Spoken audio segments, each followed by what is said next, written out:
It's the man himself, the scumbag, Curt Schilling. Hey, Curt. What's up, guys?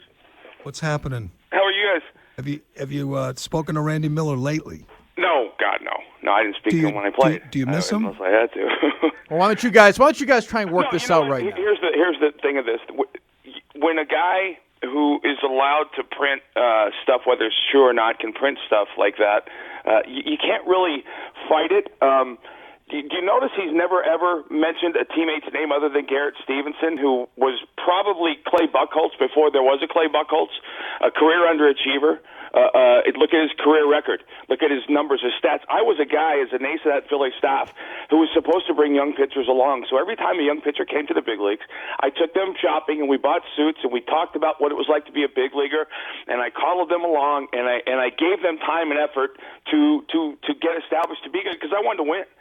And when those guys turned on me, or when those guys quit, when those guys didn't put the time and effort in that I was putting in, I had a problem with it. I didn't have a problem with it going to their faces. I never publicly ripped the guy. What do you say? Hold on. Randy Miller, Hall of Fame voter, who called Schilling a scumbag in the story today, is on with Schilling right now. Randy, what is your response to that?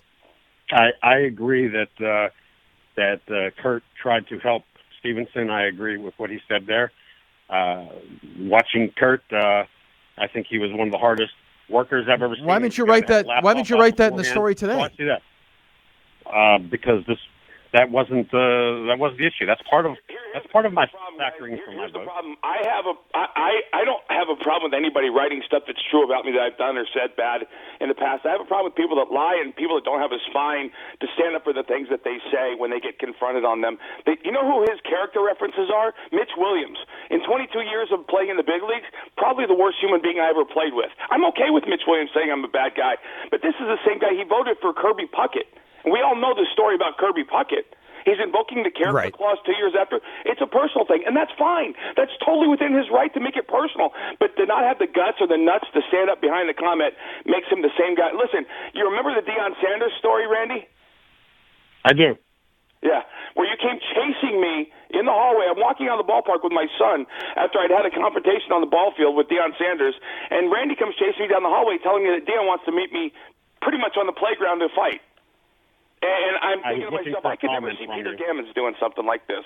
But again, we had differences. I didn't like him. I didn't think he was good at what he did. That's fine. That's my prerogative. That's my opinion. But it was never a personal thing because I never knew him, and he doesn't know me. Why is he calling you a scumbag, though, Curt? Because he doesn't like me. Listen, that's fine. I'm sure there are other people that are doing that. But you can call Randy from a place of almost zero knowledge. Randy. Right. Here's my problem, Randy. You can call him a scumbag. Curt used that word, throws it around if you don't like him. But you just said before he came on that you talked to executives, GMs, former teammates who don't think he's a Hall of Famer, and you named one. I mean, a lot of my talk was just private talks at dinners in the press box, and I can assure you that there are prominent people from the '93 Phillies that feel that way. Well, let Curt let him talk. Give him a second. Randy, you know there are a lot of guys who think he's a good teammate, right? I don't know. I don't know. I haven't heard that. But the thing is, so you go in there and you rip the way Schilling treated Stevenson, and then Schilling said he tried to work with Stevenson. You said, "Yeah, I know you tried to do that," but you present Stevenson as an example of Schilling being a bad teammate. So which one is it? I was just making a. That was one example. You said what Stevenson said. Stevenson told him. I mean, you did this to sort of that I could use. And Mitch Williams, by the way, we've had him on. He hates Curt, but he says he's the first guy he'd give the ball to if he had to win a game. Sure. I mean, he doesn't like him as a person, but as a player, he thinks the world of him. Curt, you say Randy's lying. What's he lying about? Well, I'm not sure what I'd be far easier to tell you what he's telling the truth about, which was that I did jump all over Garrett Stevenson for an extended period of time, and during that year, if you look at the '97 year, I ran into Garrett Stevenson, confronted him twice. One was at the end of June when he had pissed away a good year, and another one was going into September of that year. You're looking at a guy who should have been a 15-20 game winner perennially, who was a 39-39 pitcher with an ERA of close to 5. Randy, I'm going to ask you again. Why is Schilling a scumbag? That's a strong word. Why is he a scumbag? That was the word that he used on us, so I just no. That's why. But you closed the call calling him a scumbag. I'm sorry. Go ahead. Well, you know what? Because that's what you hear. For instance, no, hold on. Schilling is such. Let me tell one Sure, story. go ahead.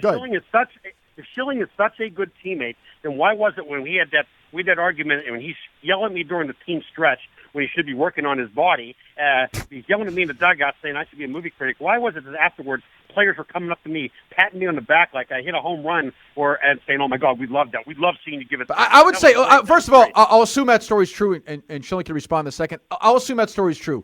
If that's the strongest story you have when you write, I won't allow myself to vote for a guy who's always been a scumbag.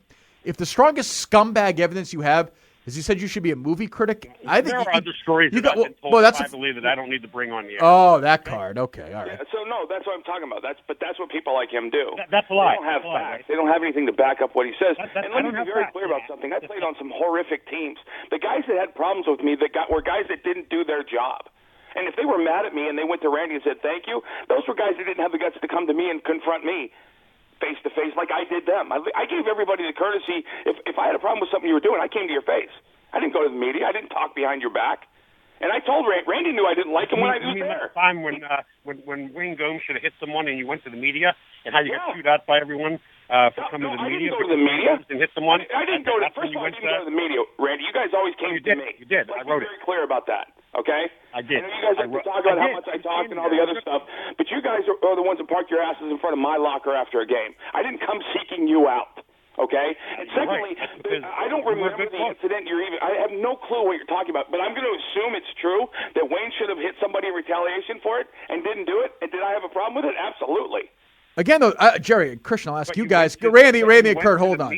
Oh, go ahead. Instead of going to Wayne, you went to the media. No, I didn't. I went to Wayne first. I never went to the media before I went to a teammate, ever. I've also asked, does that Who cares? Does that make him again? Randy, hold on for a second. I would guess, Randy, that a player. Again, we'll go back to the Mitch Williams example. Would tell someone like you that Kurt's. I don't know Mitch Williams. Mitch is somebody. I never covered Mitch. I didn't start till 1996.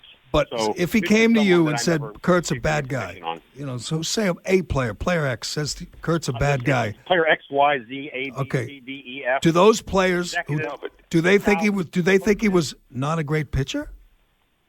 No, that's. So you're voting. You're not voting for him because someone told you he wasn't a good guy. I'm not taking away anything that he did on the mound, despite. Yes, you are. Of course, you are. That's exactly what you're doing. That's what the Hall of Fame is, Randy. What's that? That's what the Hall of Fame is. Listen, I continue to get really frustrated. Hall of Fame is. He's allowed to say I never vote he made X, Y, and Z. It's not like I consider myself a very tough voter. I don't vote for 10. I didn't vote for Burt Blyleven. I didn't vote for Barry Larkin. I vote for the Maddocks, the Smoltz, the Glavins, the Pedro. Well, what numbers did you look at when you said that Schilling's not a Hall of Fame pitcher? Why is he a borderline candidate? I looked at how many great seasons did he have, and I found 4 or 5 great seasons and 4 or 5 very good seasons, and in my mind, I put him on the bubble. You think Glavin was a better pitcher? This is why, Jerry, you and I have talked for a couple of years. Curt, you and I have talked recently. This is why I don't lose sleep over this. Because when you understand human beings like this guy have control of a Hall of Fame vote, and they use their personal opinions and bias towards people in some cases, and they don't care in others. They invoke the character clause randomly. That's their prerogative. This isn't random. But it's why I don't lose sleep. I was a big fan of Dave Parker. I liked him. I didn't vote for him. I don't care, Randy. I didn't ask you about Dave Parker. I'm talking about the Hall of Fame vote. I didn't vote for him. I don't care. That's not the point. You vote for who you feel like voting for, not for who deserves it and who doesn't. You look at your Hall of Fame ballot. And you voted, and you stopped voting for him, which is why I don't get that, Randy. You voted for him, and you stopped. He doesn't like him, but you never liked him, right? But you voted for him when you didn't like him. But another class could be better than a previous class. But he says he never votes for 10. But he doesn't vote for 10. Yeah. Right? Yeah. He can say he didn't like me for the 5 years I was there, but for 4 years we got along fine. No, we didn't, Randy. About Willie Stargell. No, we got along because we didn't talk. You stood in the back. I didn't have a relationship with you like I had with Jason Stark or with any of the other guys that were beat writers there. I got along with you because I got along with everybody, and people I didn't get along with had a huge problem coming up to talk to me about it. You and I never got along. If I went into the archives, I could find 100 times I went up and talked to you. Okay, a post game, sure, I get you, like everybody else. Absolutely. Game stuff. Randy, were you? You don't remember? Sorry, I missed those Willie Stargell stories. Randy, can I ask you this? Were you affected recently obviously guys like Dan Shaughnessy, John Heyman have bailed on Curt Schilling because he retweeted a tweet about a T-shirt, or he's a World War II buff. Did these things affect you in your voting? I'm Republican, so my political views and Kurt's are very similar. So that had no effect. I'm still trying to figure out when he went from. Why would it have effect if we have the same views? Well, because I'm going to guess. Well, why is that? Maybe, Why is these aren't Republican? But why is things, killing by a the way. journalist or advocating for the lynching or joking about it a Republican or Democrat issue? I think that retweeting that showed who he is. A scumbag, right?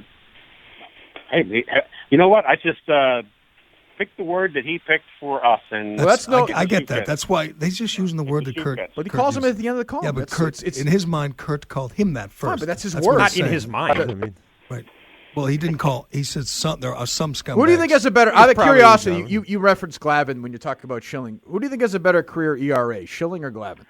who has more wins? Who has a better career ERA plus? You're a baseball Schilling or writer, Glavin? and you're going to talk about wins. Who has a better whip? Who has a better whip? Who has a if better you whip? think- Hold on, Randy. Who has a better whip? Better than Glavin. Hits. Yes, I do. Yes, I do. I think if I understand that Glavin pitched for the Braves. if Schilling Glavin- pitches, Glavin- Randy, ask the question. If Schilling pitches his whole career for the Braves and Glavin pitches his whole career for those Phillies teams, I don't know. Schilling will have a better He's career. not first His 7 whip years is better. of his His ERA is better. His ERA plus is better. His Strikeouts. WAR is better. His strikeouts are better. His strikeout walks are better. His hits per 9 are better. in the postseason. In the postseason, Glavin was a good postseason pitcher. Schilling was one of the 2 or 3 best ever. To me, Schilling's a better pitcher than Glavin. If you're going to vote for Glavin, you're going to vote for Schilling. If the number you give me is that's wins, your opinion. then you should not have a Hall of Fame vote. Forget the other stuff. Okay. Hey guys, I got to work. I have a show. All right, see you, Schilling. How many See great you later.